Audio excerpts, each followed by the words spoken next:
public appearances again. I just missed it. I missed the closeness of an audience, of a live audience. So just as soon as I got out of the movie contracts, I started to do live performances again. When Elvis started to tour, he broke house records wherever he appeared. For a long time, baby.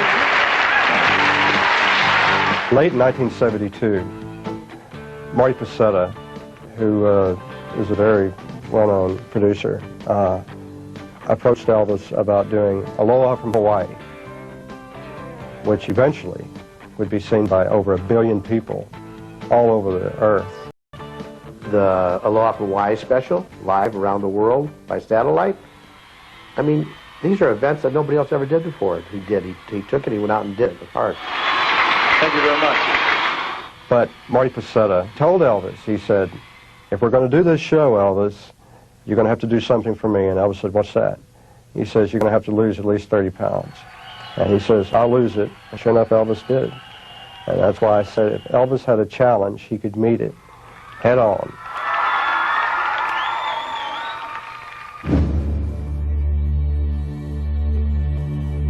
The story of Elvis Presley is almost Faustian, because the man who's most responsible for his rise to superstardom is also the person who is most responsible for his fall from grace and, in a way, his death. Something was going on there. I don't know. That was a strange relationship. We all kind of talked about it, you know. My heart bleeds for what happened to him. It shouldn't have happened to him because he was too good of a human being. The Colonel was more or less a presence.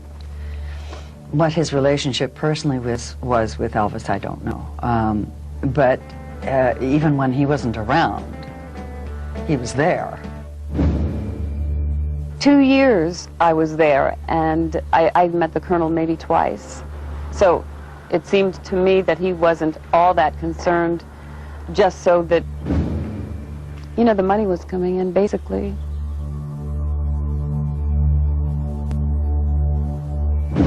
Elvis's fabled manager, Colonel Tom Parker, was not the person that he claimed to be. He was actually a Dutch citizen, Andries van Kuzik, who had entered the United States illegally in 1929 and lived here without benefit of a valid passport. And that was one of the reasons why he wouldn't let Elvis tour, because he was afraid that if he left the country, he wouldn't be allowed back in. Before he became a personal manager, Parker worked the carnival circuit. He could always spot a winner. He's back. He's ready. But once he started managing Elvis, he dropped all of his other clients because he had Elvis exclusively, and he was getting 50% of his earnings. Don't leave me now. Colonel Parker took him off of Sun Records and put him on RCA, gave him incredible TV exposure, put him on the Dorsey shows, and then on Ed Sullivan. And once Elvis played Ed Sullivan, it was all over. I wanted to say to Elvis Presley and the country that this is a real, decent, fine boy. We want to say that we've never had a pleasanter experience on our show with a big name than we've had with you. You're thoroughly all right. So now, let's have a tremendous hand for a very nice person. Colonel Parker was a tremendous gambler. I mean, when Elvis was working at the Hilton Hotel, he lost literally millions of dollars. And that's why he booked Elvis in there a lot of times. And I don't think Elvis ever really knew how much money that was being taken from him. First of all, you know, Colonel Parker was an equal partner with him. So right off the bat, he was taking 50%. Plus, who knows if he ever gave any accounting for the stuff that he sold. You know, his albums and his personal appearances and stuff, and T-shirts, and amounted to literally hundreds of thousands of dollars every week, and most of that was cash. One day I was sitting in Colonel Tom's office at MGM, and I was getting ready to sign my contract, and Time magazine called, and they were asking for permission to put Elvis on the cover of Time magazine. And Colonel Tom said, well, fine, that'll be $25,000. And Time magazine supposedly said, you don't understand. We're help. We're a big help. And Colonel Tom said, you don't understand. We don't need your help.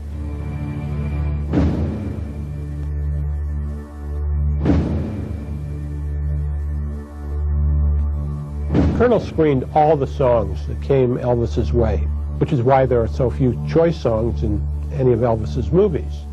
Parker insisted that he get 50% of the publisher's share and 50% of the writer's share of these songs.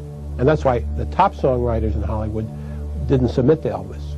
And it's also why the Colonel discouraged Elvis from doing dramatic motion pictures, because there's no songs in a dramatic motion picture. All these teams of writers would submit their songs, and I'm lucky enough to have gotten 12 movies. Rock-a-Hula Baby was probably the most important. Do the Clam and Spin Out. I Got Lucky, Beyond the Bend, Cindy, Cindy, Big Love, Big Heartache, you know. Fun.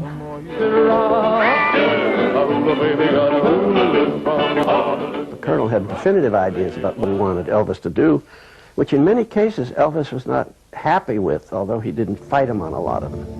He was interested in his own success and letting Colonel Parker make all the decisions for him, I guess. But you have to understand how he was brought up. He had a certain amount of loyalty, plus a contract to Colonel Parker. He also had been taught to say yes ma'am and no ma'am, and he felt that he had a moral as well as legal obligation. I think probably Elvis should be very happy that he met the Colonel. He helped him a lot. They were a pretty good team. It worked pretty good for both of them.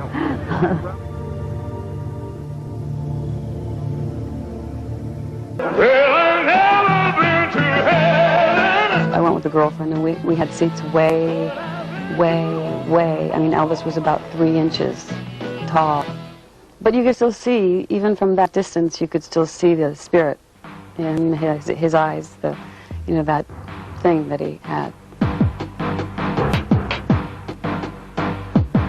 When he would meet a girl, there was, there was a consensus among the guys that worked for him. I think they did like a score from 1 to 10, and I rated high.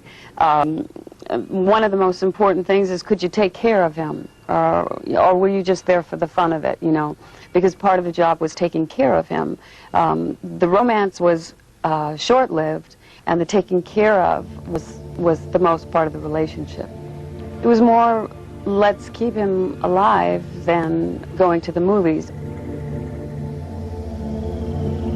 I went to Los Angeles with him and spent time in his Los Angeles home, and I went to Graceland and spent time there. But it was a gradual thing. I started out to be a girl, but right from the beginning, it was a new car and a new wardrobe in week 1. And I don't think that happened with every girl. As a matter of fact, I'm sure that it didn't. Even though she was treated royally, Sheila Ryan, like those who came before her, learned very quickly that Elvis was anything but monogamous. In fact, Linda Thompson was still very much a part of his life.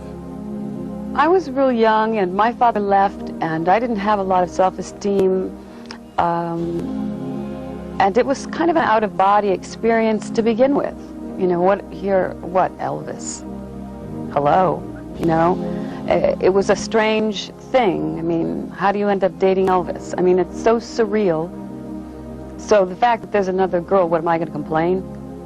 Now, Linda, on the other hand, she did plenty of complaining. She was a Miss America or a Miss Tennessee or whatever, and she had parents that nurtured her, and so she had a sense of herself, whereas I was just a little bit of a free spirit and not too demanding. Mind you, I'm from the Midwest, a small town. It's a Cinderella kind of story. And all of a sudden, here I am, sort of like queen for a day, or a queen for a year. I think that when I left him, he died within a year. Within a year. Because I was still very close with Joe. Joe and I had become very good friends, because when Elvis had to have Linda there, because Linda and I dated him at the same time, it was sort of like Joe's job to take me to Hawaii or whatnot. Well, that's the way it was with Elvis, with any woman he ever dated. Yes, he may like them more than others, but when they left, he always wanted somebody else. So that's how he handled it. You know, he could love somebody, but yet he had to have comfort of another woman around him.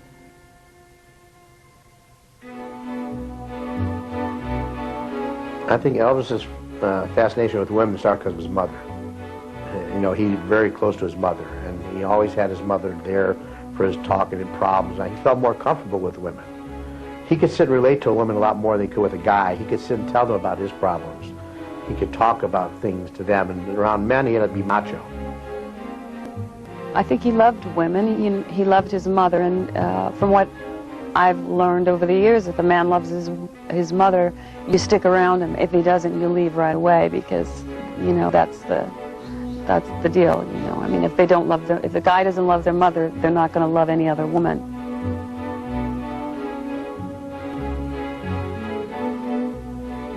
I think he said he was on a ship when he found out his mom died, and he could not show his feelings in front of the other guys. He said at night, after everybody, he made sure everybody was asleep, he put all the pillows over his head and cried for the loss of his mom, because that was a very painful thing for him. Elvis's heart was a million pieces. His mother was his life. He did everything for her. He called her Satnin, which was a nickname. He loved his mother more than anything in the world.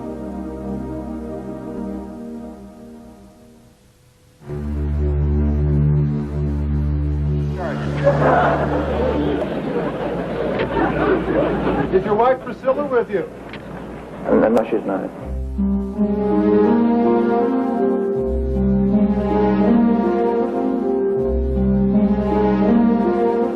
It really, really tore him up when they parted.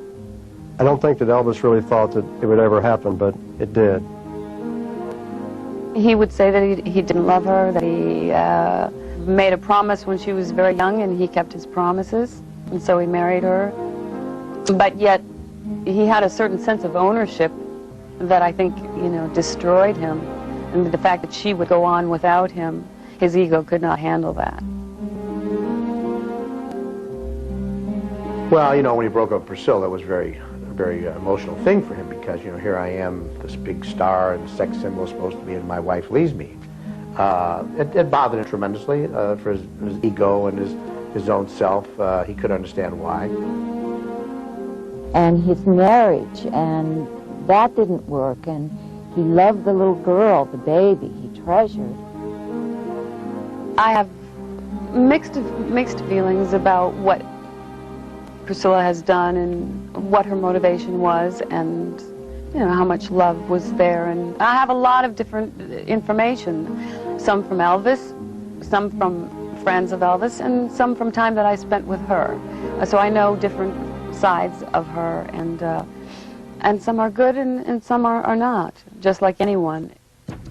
There was a time where he talked to Red West, and he wanted him to go shoot Mike Stone. Mike Stone was the one that she had an affair with. And just as Red was making the arrangements to do it, Elvis said, "Red, forget about it." He said, "It's just too heavy." Because Elvis realized, you know, what he was doing, but he was hurt that much. What's a man going to say? His wife runs off with somebody. He's living a double standard, like anyone in his position would.